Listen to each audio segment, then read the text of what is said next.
শায়েখ আহমদুল্লাহ, উনি বৃষ্টির জন্য নামাজ পড়ছে, সালাতুল ইস্তিসকা। ঠিক আছে, এটা দলিলে আসে নামাজ পড়া, বৃষ্টি যখন হয় না সালাতুল ইস্তিসকা নামাজ পড়বেন, এটা অবশ্যই সুন্নাত। এবং এই নামাজের পরে রাসূল হাত তুলে দোয়া করেছেন, এটাও সুন্নাত। কিন্তু সেই আহমদুল্লাহ সাহেবই অসংখ্য দিন বক্তব্যের মধ্যে বলেছে যে ফরজ নামাজের পরে কেন, ফরজ নামাজের পরে এমনকি সুন্নত নফল কোন নামাজের পরেই হাত তুলে দোয়া করা, সম্মিলিত দোয়া করা, হাত তোলা জায়েজ নয়, এটা বেদাত, বেদাত বলছে। আমি বুঝাইতে চাইলাম যে আপনি সারা জীবন বললেন ফরজ নামাজ হোক, সুন্নত নামাজ হোক, নফল নামাজ হোক, সব নামাজের পরেই হাত তুলে দোয়া করা বেদাত। যদি বেদাত হয় আপনি সালাতুল ইস্তিসকা নামাজে হাত তুলে দোয়া করলেন কেন? তো আপনারা এক জায়গায় আইসা হাত তুলে দোয়া করবেন, আর এক জায়গার ভিতরে আপনি এটাকে বেদাতের ফতোয়া দিবেন। আপনি যদি সত্যিকার নিজেকে দায়ী মনে করেন, আপনি কখনো এরকম বিভ্রান্ত বক্তব্য দিয়ে মুনাফিকের পরিচয় দিতে পারেন না।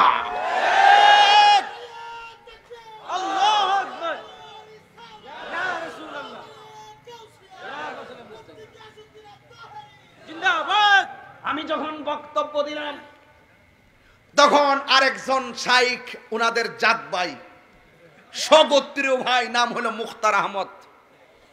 মুখতার আহমদ সাহেব আয়েশা আমাকে নসিহা করলেন, নসিহত করলেন, ভাই আপনার এটা বলা উচিত হয় না, আপনি সঠিক পথে ফিরে আসুন। তা আমিও বাঁশখালী থেকে মুখতার আহমদ সাহেবকে অনুরোধ করে বলবো, আপনি জাতের টানে এত মাতাল হয়েন না, আপনিও তো ভুল করেছেন। আপনি কি আহমদুল্লাহ সাহেবের বক্তব্য আপনি শুনেন নাই? উনি যে বক্তব্য দিয়েছে ফরজ হোক, সুন্নত হোক, নফল হোক, যেই কোনো নামাজের পরে হাত তুলে দোয়া করা বেদাত, আপনি এই বক্তব্যটা ভালো করে শুনে আমাকে আপনার নসিহত করা দরকার ছিল। আমি উল্টা আপনাকে নসিহত করব যে কাহারও বিরুদ্ধে কিছু বলার আগে 100 বার চিন্তা করে বলবেন। আমি সম্মান রেখেই বললাম, আমি যা বলেছি সেটাই সঠিক। আমি মেসেজ দিয়েছি যে আপনি এক জায়গায় বলবেন হারাম, আর এক জায়গায় সুযোগ পাইলে পেট্রো ডলার কিংবা ডলার পেয়ে কালার পাল্টায় ফেলবেন, এটা হতে পারে না।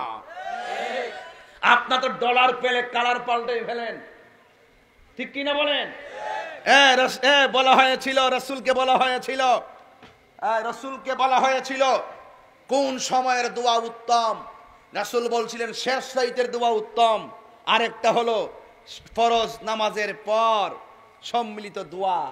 ফরজ নামাজের পরে দোয়ার পরে দোয়া কবুল, হাত তুলে দোয়া করা, রাসূল নিজে হাত তুলে দোয়া করেছেন এবং ফরজ নামাজের পরে দোয়া কবুল হয় মর্মে প্রায় 23টা হাদিস আছে সহিহ সনদে।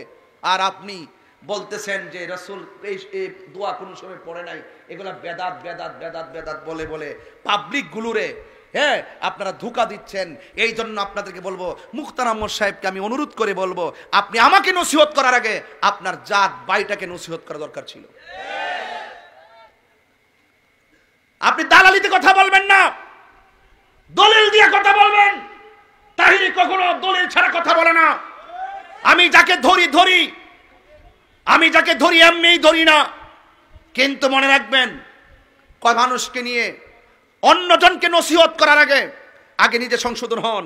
আতামুরুনান নাসা বিল বিররি ওয়া তানসাউনা আনফুসাকুম, তোমরা মানুষকে দ্বীনের পথে আসার জন্য আহ্বান করছো, অথচ নিজেরাই দ্বীন থেকে দূরে সরে আছো, নিজেকেই নিজে ভুলে আছো, আর মানুষকে দ্বীনের পথে আহ্বান করো। এটা হতে পারে না, এটা কখনো কামেল মুকাম্মেল হতে পারে না। রাসূল আল্লাহ পাক বলেছেন তুমি মানুষকে দ্বীনের প্রতি উপদেশ দিচ্ছ আর নিজেরা ভুলে আছো। আমি বলবো শাইখ আহমদুল্লাহ সাহেবেরা আর মুখতার আহমদ সাহেবেরা নিজেদেরকে ভুলে আছে, কিন্তু পেট্রো ডলার পেয়ে মানুষকে বুঝাইতে আসে ভুল টুল আর মন গড়া বক্তব্য দিয়ে জাতিকে বিভ্রান্ত করছে। শুধুমাত্র এটা না, আমি এই বক্তব্যে আরো বলছিলাম, একজন শায়েখ বলছিল, আব্দুর রাজ্জাক বিন ইউসুফ বলছিল যে চেয়ারে বসে খাওয়া, টেবিলে বসে খাওয়া, এগুলা বেদাত, এগুলা ইহুদি খ্রিস্টানদের কাজ, এগুলা করা যাবে না। আমি সেদিন বক্তব্যটা দিয়েছিলাম, কিন্তু আমি ঢাকা মিরপুরে এই বক্তব্য দিয়ে 27 দিন ঢাকা মিরপুরে বক্তব্য দিয়েছিলাম। আমি সেই মাহফিলে এটাও বলেছি, আপনি এক বক্তব্য আব্দুর রাজ্জাক বিন ইউসুফ সাহেব, আপনি এক বক্তব্যে বলেছেন চেয়ারে বসে খাওয়া, টেবিলে বসে খাওয়া ইহুদি খ্রিস্টানদের কাজ, কিন্তু কয়েকদিন পরে দেখলাম আপনি শুধু একা না, আপনার দল বল সবকে নিয়ে চেয়ারে বসে খাচ্ছেন। আমি বুঝাইতে চাইলাম যেটা বৈধ কাজ, যেটা হালাল, যেটা জায়েজ, এই জায়েজ কাজগুলোকে কখনো কখনো এক জায়গায় বলেন হারাম, এক জায়গায় বলেন হারাম, আরেক বেদাত, আর নিজে যখন করেন খুব আরাম পান। আমি বলছি জাতিকে বিভ্রান্ত করবেন না, জাতিকে বিভ্রান্ত করবেন না। আপনাদের এই সমস্ত অসংখ্য আর নিফাকবি এতেকাদ মানে মুনাফিকি সম্মিলিত অনেক বক্তব্য আমাদের হাতে জব্দ আছে, এখনো সময় আছে, আপনারা সংশোধন হয়ে যান। কথা বলেন ঠিক না বেঠিক? কাউকে নসিহত করার আগে আগে নিজে ভালো করে জাস্টিফাই করবেন কি বলতে চেয়েছি। হ্যাঁ, আপনিও এসে নাক গলালেন, আপনি ভালো করে আপনার স্বগোত্রীয় ভাইয়ের পূর্বের বক্তব্য শোনা দরকার ছিল। কথা বলেন ঠিক না বেঠিক? আমরা ফরজ নামাজের পরে দোয়া মানি, এটা জায়েজ কাজ, এটাকে আমরা একবারে বাধ্যতামূলক করতেই হবে সেটাও বলি না, বলি করতেই হবে এটাকে বলি, আমরা এটা বলি না। এটা জায়েজ কাজ, এটাকে বেদাত বলা বাড়াবাড়ি, এটাকে না জায়েজ বলা বাড়াবাড়ি, এটাকে হারাম বলা বাড়াবাড়ি। ইসলাম বাড়াবাড়ি পছন্দ করে না। কথা বলেন ঠিক না বেঠিক? হ্যাঁ, এই জন্য আমি বলতে চেয়েছিলাম ভাইয়েরা আমার, আপনি যতটুকু পর্যন্ত নিজের ভিতরে নিজের ইস্তেকামাত, নিজের আত্মাকে শুদ্ধ রাখবেন, শুদ্ধ রেখে আল্লাহর দিকে দাবিতে হবেন, আল্লাহ আপনাকে এমন ভাবে চালাবে, পৃথিবীর সব আপনার পিছনে লেগে যাবে, আপনার কিছুই করতে পারবে না। কথা বলেন ঠিক না বেঠিক? এই যে